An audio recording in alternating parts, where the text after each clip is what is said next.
Adam Smith est une figure incontournable de l'histoire de la pensée économique. Né à Kirkcaldy, en Écosse, en 1723, il est largement considéré comme le père de l'économie moderne. Son œuvre majeure, The Wealth of Nations, reste l'un des livres les plus influents jamais écrits. L'idée centrale de Smith était que la richesse d'une nation est déterminée par la productivité de son peuple. Il a soutenu que la clé de l'augmentation de la productivité est la division du travail. Smith était un ardent défenseur du libre-échange, convaincu que lorsque les pays se spécialisent et commercent librement, tout le monde en profite.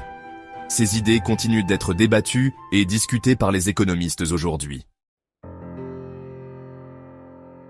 Adam Smith est né en Écosse au milieu d'un réveil intellectuel. Le siècle des Lumières écossais a produit certains des penseurs les plus importants du XVIIIe siècle, dont le philosophe David Hume. Smith était une figure de proue de ce mouvement. Il a été formé à l'université de Glasgow, où il a étudié la philosophie morale auprès de Francis Hutcheson. Après avoir obtenu son diplôme, Smith a enseigné aux universités d'Édimbourg et de Glasgow, développant ses idées sur l'économie. En 1759, il publie « Théorie des sentiments moraux ». Cet ouvrage est le grand frère méconnu de la richesse des nations, son pendant éthique. Adam Smith s'interroge ici sur le fait qu'un même individu puisse, dans certaines situations, manifester des comportements égoïstes ou prime l'intérêt personnel, alors que dans d'autres situations, il se révèle agir sous le regard d'un spectateur impartial, conformément à une morale inspirée par la communauté. Adam Smith en tire l'idée personnelle qu'il faut établir une distinction entre l'économique et la morale. L'égoïsme domine la sphère économique, tandis que la vie sociale est conduite par les sentiments moraux. Cette réflexion philosophique préfigure son approche individualiste de l'économie de marché. Le séjour de Smith à Glasgow le mit en contact avec les principales figures des Lumières écossaises, dont son ami proche David Hume. Il était également membre du Political Economy Club de Glasgow, qui comprenait certains des principaux marchands et intellectuels de la ville. En 1776, après plus d'une décennie de travail, Smith publie The Wealth of Nations. Ce livre est le chef-d'œuvre de Smith. L'argument central est que la richesse d'une nation est déterminée par la productivité de sa population, accrue par la division du travail. Smith a illustré cela avec le célèbre exemple d'une fabrique d'épingles. Il a soutenu que la division du travail est limitée par l'étendue du marché. Smith était un fervent partisan du libre-échange, estimant que les barrières commerciales ne servent qu'à rendre les biens plus chers et à réduire la richesse de toutes les nations. Ces idées sur le libre-échange continuent d'influencer la politique économique aujourd'hui. Les arguments de Smith en faveur du libre-échange étaient un top profondément controversé à son époque et le restent aujourd'hui. À l'époque, la plupart des pays européens suivaient la doctrine économique du mercantilisme, visant à maximiser les exportations et à minimiser les importations.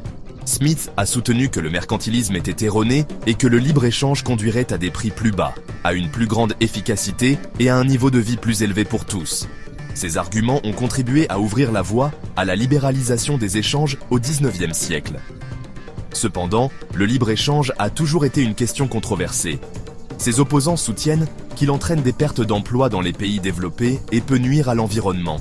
Ses partisans soutiennent que les avantages du commerce l'emportent largement sur les coûts, entraînant des prix plus bas pour les consommateurs et un plus grand choix.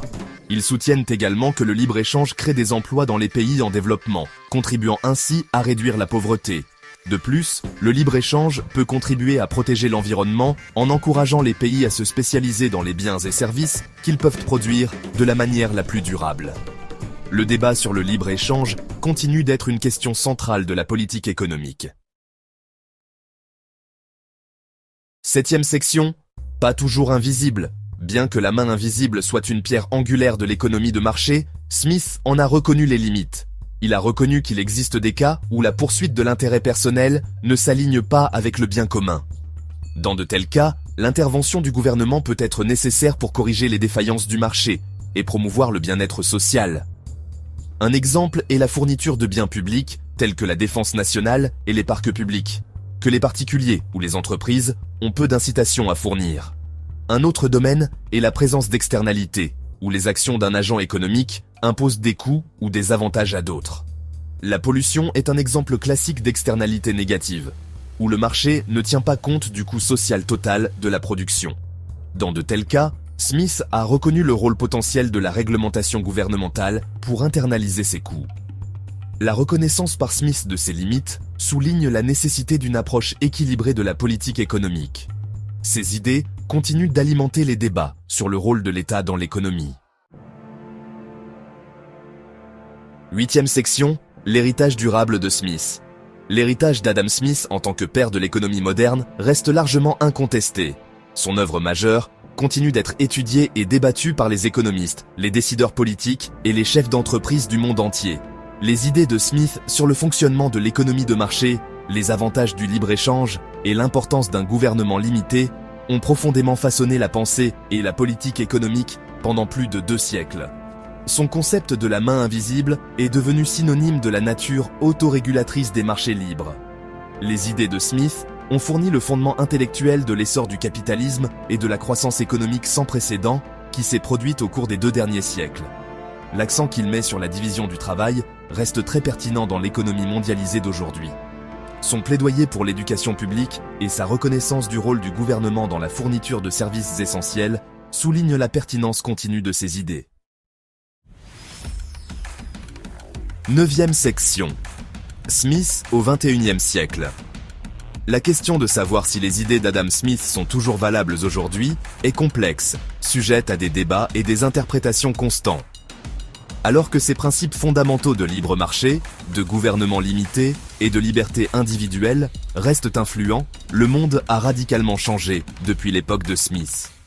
La mondialisation, les progrès technologiques et l'évolution des normes sociales présentent de nouveaux défis et opportunités qui nécessitent une compréhension nuancée de ces idées. Un défi important est la concentration croissante du pouvoir économique entre les mains de quelques grandes entreprises, ce qui soulève des inquiétudes quant à la réduction de la concurrence et aux freins à l'innovation. Un autre domaine est l'inégalité des revenus, qui a soulevé des inquiétudes quant à la cohésion sociale et à l'égalité des chances. La lutte contre ces disparités nécessite une approche multiforme, notamment des investissements dans l'éducation, les soins de santé et les filets de sécurité sociale. Malgré ces défis, les principes fondamentaux de Smith restent pertinents, offrant un puissant contrepoint aux appels à une plus grande intervention du gouvernement dans l'économie. Nous arrivons au terme de cette vidéo. Si elle vous a intéressé, n'hésitez pas à l'aimer et à la partager avec vos amis. Je vous invite également à vous abonner à la chaîne afin de profiter des prochaines publications. Je vous remercie. Au revoir.